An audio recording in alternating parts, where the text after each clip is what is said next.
time to wake up. It's time to wake up. It's time to wake up. It's time to wake up. Hello, everyone, and thank you for joining us for our interesting panel discussion today.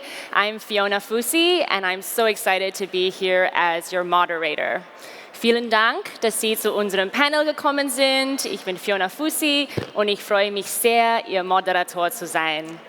And our topic for our panel discussion today is cultivating community and mobilizing environmental action through technology and culture. Now we have a very impressive and such a great group of people here today for our panel discussion. I'm so excited to introduce them to you. We have, to my left here, Antoinette. Antoinette is an incredible actress. She's a UNEP Goodwill ambassador and founder at CORA nonprofit, which fosters sustainable development, climate action, and inclusivity through programs led by women, youth, and local communities. Antoinette is based in Philippines. We have a very diverse and international panel today. Next, we have Kiro. He is a serial entrepreneur, and he's turned venture capitalist, and most recently, founder of BRVE, a consumer climate tech venture studio building company at the intersection of sustainability, technology, and culture. And Kiro is based between Singapore and LA. And next, we have Maya. Maya is the founder of Fitgreenmind. She's also a vegan food creator, and she has built an incredible community of over 6 million people across her social media platforms. And Maya is based here in Germany. And last but not least, we have Arizona. She is an extremely successful international model turned climate activist. Arizona is a sustainability consultant, Greenpeace Ocean ambassador, and founder at Dirt Charity, an organization focused on soil regeneration and turning fashion into a climate solution. And Arizona is based in London. So please give a round of applause for our incredible panelists today. Yes. So I'm going to start with a general question to stimulate a discussion because I want this to be just a very relaxed and authentic conversation here today. And you guys can feel free to include or add anything whenever you see fit. So one of my favorite quotes is from Sir David Attenborough. And the quote goes, "Saving our planet is now a communications challenge." Now, I think that this is so apt for the day that we live in right now, because everyone here has cultivated community and is using technology and our platforms in such a positive way. And everyone comes from such a different background here. So I want to hear not only what this quote means to you and what you think about this quote, but also what you have learned about communicating environmental issues in a way that mobilizes community and inspires people instead of discourages them. So Antoinette, would you like to start us off? Thank you so much, and it's so great to be here again at GREENTECH Festival. And I'm so grateful for that question because communication is actually a huge aspect of a lot of the work that I personally do, whether it's as a Goodwill ambassador for UNEP or at our nonprofit CORA. As I had mentioned actually last night at the Green Awards, our nonprofit was something that was established unintentionally. I just reached a point where I really wanted to volunteer more or bring more people together, and it started with friends and family. But because of the power of social media, through one feeding program that we did one afternoon together, we posted it online, and some of us were actually also in the entertainment industry. And so it revealed to us that from one post, in a year, we became a nonprofit because people started reaching out to us, wanting to donate, wanting to volunteer and do more, but we did not have that capacity as just a group of family and friends. So we made it an official mission, and from that, everything that we do is about communication as well. So from programs on the ground that are working with communities, led by women, led by local communities, led by youth, it's very important to tell the stories of what is truly happening, not just in our own country, but across the world, and how the things that are happening are pretty similar and interconnected. And one important quote that is important to remember is that we cannot protect what we don't understand. Because even for me, a lot of the things that I've learned began with one small communication campaign that was potentially done by the United Nations Environment Program or the SDGs, of which I learned about. And learning about these facts are the things that we're trying to bring down to communities even further.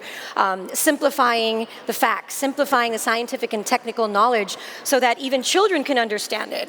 And so we're also working to not just do the programs on the ground, but to do curriculum-based actions, to work with the Department of Education to see how we can increase the knowledge of children themselves so we can build, of course, the leaders of tomorrow.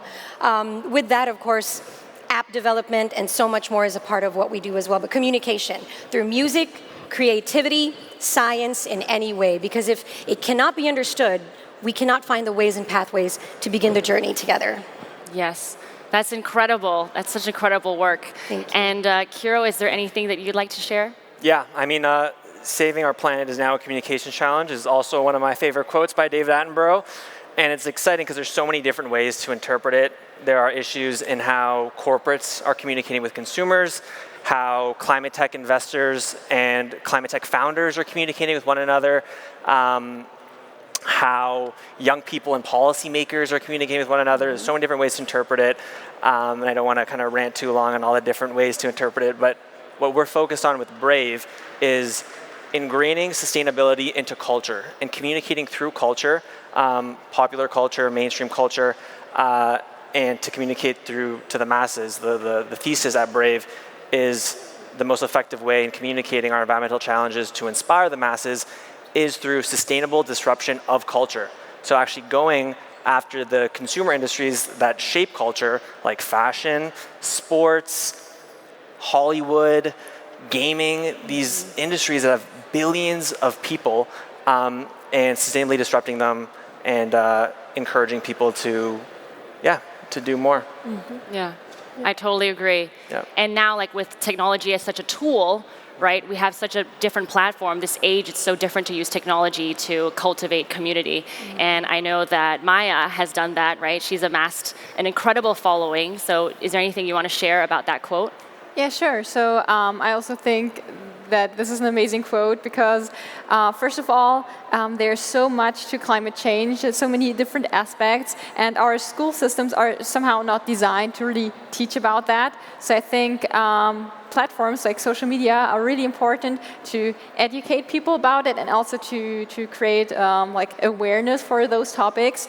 And I mean, I like to do it with recipes, but there are so many different ways people can get creative and start communicating what's important to them and start communicating like the really important topics around climate change. And also, on the other hand, social media is great to communicate with each other, to find solutions, because I think together we are more creative and we can find more sustainable solutions for the future, and we can really inspire each other. So like, communication is key. Definitely. Now, I know for you, Arizona, you started also similarly in like a fashion background, and then you changed over. And so what do you think that quote means to you now? So building community, I found, has been increasingly, I've understood through my 9 years now of climate activism, that building community is one of the most important things that we can do. It's when we have resilient communities, friendly communities, that we can actually make change. I'm getting more and more involved with a community building organization called ONDA that is building a community globally of purpose. And that is so essential right now. But then there are also other kinds of communities. So another example is a community within a sector. So I look at the fashion industry as being a community.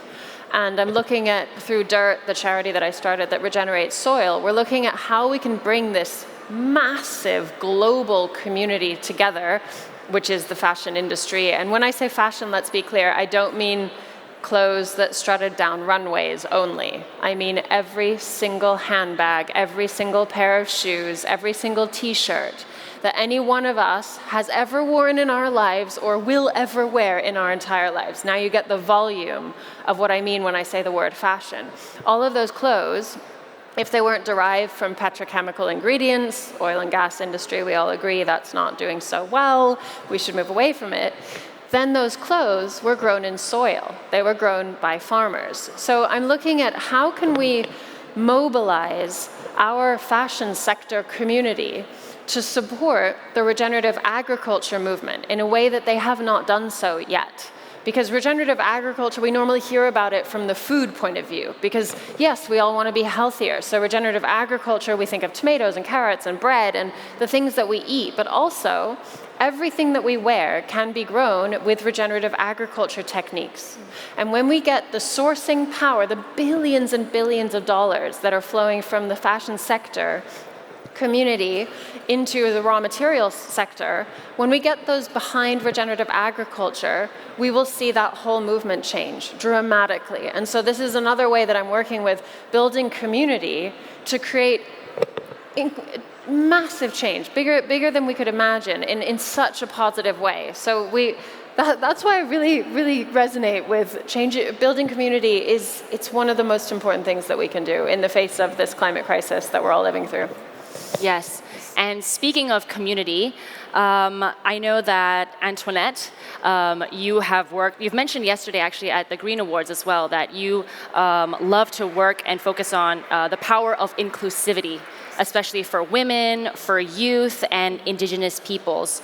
And I think that's so powerful because I think those are usually the people that are marginalized or overlooked, and yet we need to include them in the conversation in order to make real change. Yes. So can you share more about why you think they should be and have a right to be included in this climate conversation and that they are potentially the part of the solution? Thank you so much. It's such an important discussion to have. And it's really heartbreaking. It's so sad to see how not enough attention is being brought to it. So UNEP, the UN Environment Program, has stated that we are faced with a triple planetary crisis. So that's the climate crisis, biodiversity loss, and of course waste and pollution. And in the full spectrum of the triple planetary crisis, women, youth, and indigenous peoples are disproportionately impacted. And of course, because of what is happening, it's only getting exacerbated and worse and worse. And when we talk about the conversation as well, it's very sad to say that women need help. That is actually the wrong narrative to have. We need women. We need women's health. We need the youth. We need indigenous peoples to come together because we cannot do it alone. And if only half of the world has a voice, if only half of the world can participate and lead, how can we expect to solve a whole world of issues where everybody is impacted on a daily basis? And even when we look at indigenous peoples and biodiversity loss across the world, indigenous peoples represent only 5% of the planet, and yet they protect 80% of the world's biodiversity. And these are facts that I actually learned later in life as I started my journey. And to me, that's why communication is important, because when we know the realities of how it's impacting human lives, the people around us in our own country or elsewhere, it's about the humanity of looking at what we can possibly do to change this. Because including women, youth, indigenous peoples, including everyone, is there to save all of us. It's not to save a particular group, a particular sector. We are all part of what's going to be impacted by climate change, and no one is immune to that. Mm-hmm. That's very true, and I think now we have that added layer with technology, yes, right? Because now it's like, how do we communicate that across different platforms to different communities? And I think we have that, the flip side, I guess the dark side of technology, right, is also not only can we reach so many more people, but it's also, it comes with potentially sometimes pushback. Sometimes it's hard to actually educate using technology. Sometimes you get people, like pushing back or not understanding or maybe criticizing. And so I think because our panel here, they have all a really large social media following. They all have a great presence online. Kiro, I know you work with a lot of talent as well, yeah, right? I was just going to Get it? Yeah. Sneak in there, except for me. But yeah, we're working with a lot of talent, cultivating community. But yeah, so a big part of that is using social media now. I mean, we all have social media, right? So I want to ask Maya, since you have the largest following across all your platforms, how do you find that? Like, do you ever feel that there's pushback online, like kind of the negative sides of maybe building a community and how that can be communicated in a different way, or maybe how you deal with it? Yeah, sure. So, I mean, the more people follow you, the more people can potentially criticize you for what you're doing. And on the one hand, of course, it makes you think a lot more about the things you do. But that can be a good thing because you regress yourself and your actions, and you think more about what your actions actually have an impact on the planet and on other people. And so I think, again, coming back to communication, having a community is like a two-sided conversation all the time.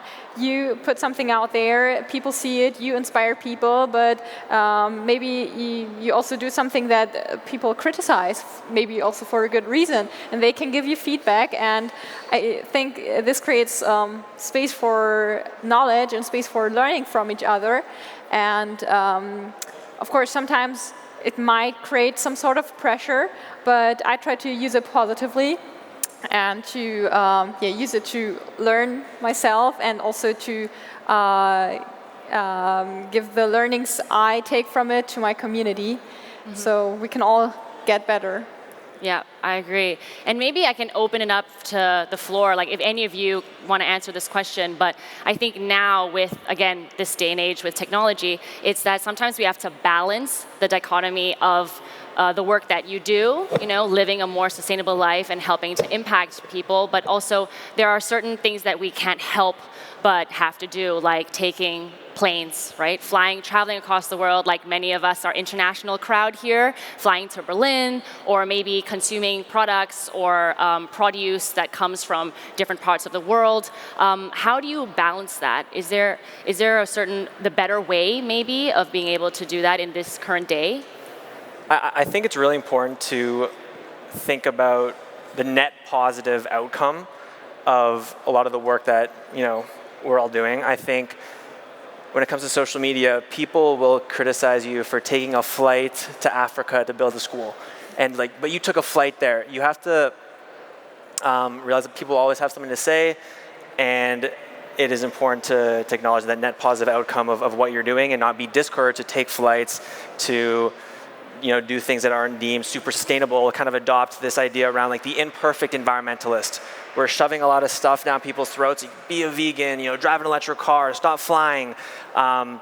But nobody's perfect, and we need to just do the best we can, and we need to continue to innovate through an environmental lens to come up with solutions that make it more convenient to fly better, to drive better, to eat better, to wear better, rather than telling people to just straight up stop consuming, stop doing this, stop doing that, just stay in your house and don't live. Yeah, I completely agree. And I mean, I think it's also about the choices we make. Like sometimes it's hard, we can't completely avoid those things and that part of our life now. But like, for example, I saw when I was walking around outside that Lufthansa is, also a sponsor of this event. But I had learned recently that they're also developing new technology to be able, I think it's called Aero Shark, where they're actually trying to build planes with a surface, like a material on the outside that makes it more aerodynamic. So they actually calculated what they could save on fuel emissions to potentially make that flight slightly better for the environment compared to maybe other alternatives. Yeah. So I guess it's also maybe being more aware of the impact of our choices and trying to make better choices for that net positive. And right? So systems change is really important, and this can kind of segue into, I know Arizona talks a lot about system change, and she's doing incredible work in changing systems. So I guess that could be a good segue into Why not? changing things. Yeah, I wanted to ask about that next, and also about like agriculture, and because that's a big part of it as well, right? That we don't usually talk about. Yeah, definitely. Yeah, let's go straight into agriculture, Okay. actually. Why not? It's Okay. my favorite topic. It's my ambition in life to be a farmer. I happened to become a model accidentally just because I happen to be as tall as I am. I really think it's that. And I happen to be alive in this moment in time when what I look like happened to be what people thought was beautiful. Like, isn't that weird? If you could look at Renaissance paintings, for example, in that time, I would never have been considered very pretty. So it's all just so subjective and about when you happen to be born and what people happen to like right then. And it has a lot to do with, I think, how models and influencers often feel kind of out of place. I definitely did as a model. It wasn't feeding my soul to be a model. Let's put it that way. And then slowly I found myself through my activism, through realizing that I had a passion for this planet. And now I feel like I'm in service of the planet that I live on. And it's a very deep, values-driven way of living. And I feel so much better. My mental health is now really powerful and resilient. And I have a lot more fun in my life, believe it or not. Me now as a climate activist compared to me then as a fashion model going to all the best fashion parties and things like that. That wasn't very fun compared to going to climate conferences and speaking out about what I believe in. And it's been a really transformational experience for me to find myself. And I actually think that in the future, we'll see that every influencer becomes a purpose-led influencer. Because otherwise you just get emptier and emptier and emptier inside. And nobody likes to live like that, and it's not good for anybody. And it's also really has a negative impact on the people who are following that person. Because if you're following someone and you're kind of obsessed with them and you like them or you think they're beautiful or whatever it is that's caught your attention on them, you're also getting their energy. And if their energy is really vacuous and empty and depressed or anxious and they're suffering from mental health issues because they have no purpose in life, that has a huge effect on the following as well. And I would really like us to focus on this, how it's not healthy for our society to be looking at role models who are not happy themselves and have not found their purpose. So I do think that we'll look at a future where every role model who's out there is out there because they're purpose-driven and because they are following their heart's desire. And that is what becomes our kind of new celebrity. And I do see this happening, and I really hope it accelerates. That would be amazing. So now on to agriculture. I focused on agriculture as a climate solution because for me, it was shocking when I found out something that I didn't know about the industry that I was working in the core of. I was a model working with the best fashion labels in the world, doing shows and campaigns for Chanel and Estee Lauder and all the big ones. And I didn't realize that our clothes were grown in soil. So to me, that was a big moment. And when I kept learning about this, I was like, this is fascinating. How do we not know this? Why are we not talking about our clothes that farmers grew for us? And then I started going to farms and spending more and more time on farms with farmers, with regenerative farmers, with biodynamic farmers. And these people are on another level of being human.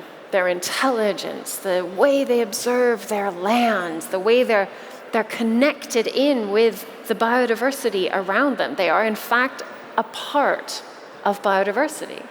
And to me, this completely changed the way I think of humanity, actually, to start to spend more time with farmers. And I realized that they are our future. If we all support farmers in the way that they need to be supported so that they can continue growing things for us in a way that supports their land. And how we do that is we need to reimagine the economic system that surrounds farmers. Because right now what's happening is an impossible situation. Farmers are expected to buy the seed because the seed is genetically modified. They're not allowed to save seed anymore, and they can't save seed because these plants are unable to reproduce themselves. So you buy the seed, expensive. You cultivate the seed, also expensive. You harvest the plant once it's ready, and then you go and sell your crop. But your crop is being sold on the open market. It's a commodity, so it has a market value that is shifting all the time. So when you planted the seed, you didn't have any way of predicting how much you'd actually earn off of that seed. What an impossible kind of market to be in, which is one of the reasons why we see very few new entrant farmers. It's a declining population, agriculture globally. And we need to reimagine this situation. So a few different ways of doing that are already existing, and they're working really well, but on a small scale, because we haven't gotten the general agricultural system to shift yet. But CSAs, community-supported agriculture, where you engage with an actual farm, and you buy what you need with a payment that covers what you're going to receive from the farm all year long. So you're actually supporting the farm all year long, and then you come and collect your vegetables from the farm all year long. You also know the farmer. It's amazing. It works really, really well. So the farmer knows exactly how much they need to grow. It also prevents so much farm waste, because if you're growing a crop that's already been decided how big it is, you know exactly how many carrots to plant and exactly how many sheep to raise for wool. It's a very, very good system. So that's one example. I won't give more because we're really running out of time here. But agriculture has the potential to completely shift our climate situation by obviously sequestering carbon into soil, but also through the water cycle. So when you're sequestering carbon into soil, yes, it's good, it's fine, we need to do that. But the thing that really shifts the climate is when you have healthy soil that absorbs and retains water and then grows vegetation.